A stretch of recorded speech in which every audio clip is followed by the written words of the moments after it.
இந்த படமாக அமைந்தது. இப்படத்தை மலையாள டைரக்டர் பாசில் இயக்கியிருப்பார்.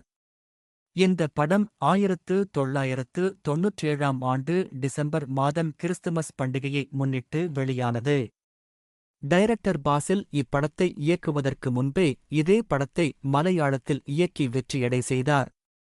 தல அஜித்தின் மனைவி நடிகை ஷாலினியை இந்த படத்தில் விஜய்க்கு ஜோடியாக நடித்திருப்பார். இந்த படத்தில் நடித்த அனைத்து நடிகர்களின் நடிப்பும் இயல்பாகவும் அதே சமயத்தில் ரசிக்கும் தன்மையாகவும் இருக்கும். குணசேத்திர வேடங்களில் நடித்த சிவக்குமார், ஸ்ரீவித்யா, மணிவண்ணன், சார்லி என பெரிய நடிகர் பட்டாளமே படத்தில் கலக்கியிருப்பார்கள்.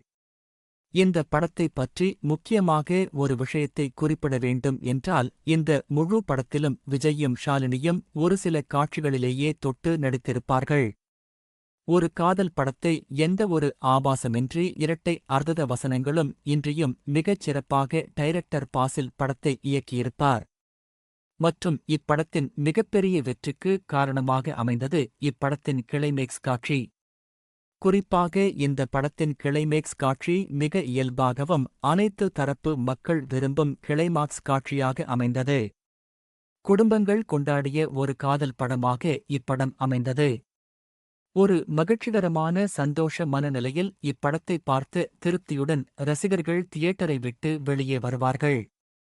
இதை ஏன் நான் குறிப்பிடுகிறேன் என்றால் ஒரு சில படங்களுக்கு மட்டுமே மக்கள் கிளைமேக்ஸ் காட்சியில் எழுந்து நின்று கைதட்டி ஆரவாரம் செய்து படத்தின் எண்டு கார்டு போடும் வரையில் பார்த்து மகிழ்ச்சியாக கொண்டாடுவார்கள்.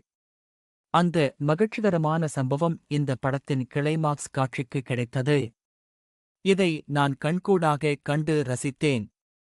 இந்த படத்தின் மூலம் நான் ஒரு விஷயத்தை தெரிந்து கொண்டது என்னவென்றால் ஒரு படத்தின் வெற்றியை எந்தவித விமர்சனங்கள் மூலமாக கேபிள் டிவி, யூடியூப் சேனல் மூலமாக தடுக்க முடியாது என்பதற்கு இந்த படம் ஒரு எடுத்துக்காட்டு. இதை ஏன் கூறுகிறேன் என்றால் இந்த படம் வெளியான காலகட்டங்களில் எல்லா ஊர்களிலும் தமிழ்நாடு முழுக்க கேபிள் டிவி புற்றுசில் போல பரப்பிக் கொண்டிருந்தது.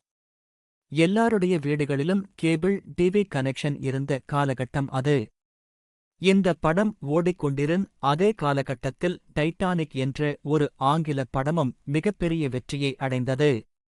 இந்த இரண்டு படங்களும் தினமும் எங்கள் ஊரில் உள்ள லோக்கல் கேபிள் டிவி சேனல்களில் ஒளிபரப்பவர்கள் தொடர்ச்சியாக. ஒரு நாள் டைட்டானிக், ஒரு நாள் காதலுக்கு மரியாதை படம் என்று ஒரு மாத காலம் தொடர்ச்சியாக ஒளிபரப்பிக் கொண்டிருந்தார்கள்.